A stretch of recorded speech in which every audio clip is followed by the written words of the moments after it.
Hello guys, I've decided to record some grammar for you, not to waste our time on it during our lesson. So it's going to be about infinitive with to, 7a. When do we use infinitive with to? Number 1. You need to be on time. Try not to talk too much. Тебе нужно быть вовремя. Пытайся не говорить много. Пытайся много не болтать, не говорить. So we use infinitive with to after some verbs, for example, want, need, would like, etc. Also, we use infinitive with to as the base form of the verb. It is often used with to, of course, and it can be positive, for example, to be, or negative, not to be. So here we have an example of not to be, negative one. Yeah? Number 2. It'll be nice to meet new people. It's important not to be late. It'll be nice to meet new people. Хорошо бы встретить новых людей. Неплохо было бы познакомиться с новыми людьми. It's important not to be late. Важно не опаздывать.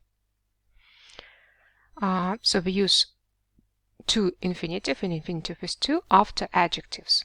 It'll be nice. Nice. Прекрасно, хорошо. Да, прекрасно, хорошее. Important. It's an adjective. Важный. Number 3. I don't know where to go or what to do. We use infinitive with to after question words. For example, what, where, and when. I don't know where to go. I don't know who to go with.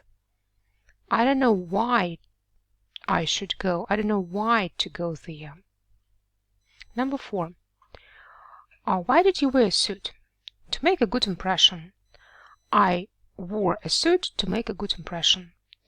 We use infinitive with to say why we need to do it, why you did something. For example, I came to the school to learn English. Я пришел в эту школу для того, чтобы учить английский, изучать английский.